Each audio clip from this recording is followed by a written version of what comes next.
তিনতলা একটি বাড়ি ঘিরে অভিযান, এরপর উদ্ধার করা হয় বোমা। সেই বোমা নিষ্ক্রিয় করেছে ডিএমপি বোমা ডিসপোজাল ইউনিট। ঢাকার সাভারের হেমায়েতপুরের দক্ষিণ শ্যামপুর এলাকায় একটি তিনতলা বাড়ি ঘিরে অভিযান চালায় ঢাকা মহানগর পুলিশের counter terrorism and transnational crime CTTC unit. পাশাপাশি সহায়তা করে সাভার মডেল থানার পুলিশ। হাজব্যান্ড আসছে, ওয়াইফ নিয়ে আসবে, কাচ্চা আছে এখানে, যে শ্যামপুর প্রাইমারি স্কুল আছে ওইখানে পড়ালেখা করাইবে, তা এটাই বলছে। এখন আমরা ফ্যামিলি ভাইবে দিছি, ওনারা যে ভিতরে এত লুকায় রাখছে এত কথা, এটা তো আর আমরা জানি না। দুইটা ছেলে বাইরের পরে ওদের হাতে একটা আপনার হলো ওই শপিংয়ের যে একটা কাপড়ের ব্যাগ থাকে, ওই ব্যাগের মধ্যে একটা বাটি, দুইজনের হাতে দুইটা বাটি ব্যাগ সহ নিয়ে ওরা বাইরে গেল।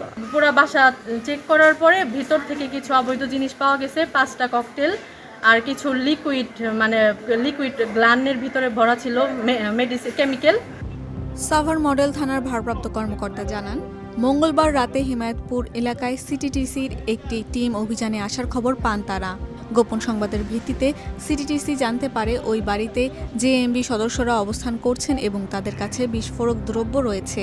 তাদেরকে সহায়তার জন্য সাভার মডেল থানার পুলিশ সেখানে যায়।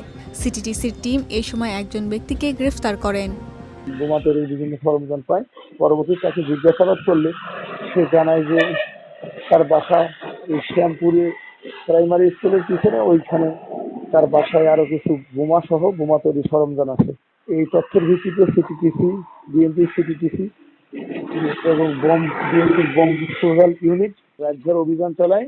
অভিযানে বিপুল পরিমাণ বোমা তৈরির সরঞ্জাম, বিভিন্ন প্রকারের কেমিক্যাল সহ ওইখানেও 5টি পাইপ বোমা এবং একটি ছুরি সাদৃশ্য অন্যান্য বোমা পাওয়া যায়। অভিযানে বিপুল পরিমাণ বোমা তৈরির সরঞ্জাম, বিভিন্ন প্রকারের কেমিক্যাল সহ 5টি পাইপ বোমা এবং একটি ছুরি সদৃশ অন্যান্য বোমা পাওয়া যায়। উদ্ধার হওয়া বোমাগুলো ডিএমপির বোমা ডিসপোজাল ইউনিট নিরাপদ স্থানে নিয়ে নিষ্ক্রিয় করে। অভিযান মঙ্গলবার রাত থেকে বুধবার ভোর পর্যন্ত চলে। এ ঘটনায় মামলা দায়েরের প্রক্রিয়া চলছে বলে জানিয়েছে পুলিশ। মামলা হলে আইনি ব্যবস্থা নেওয়া হবে।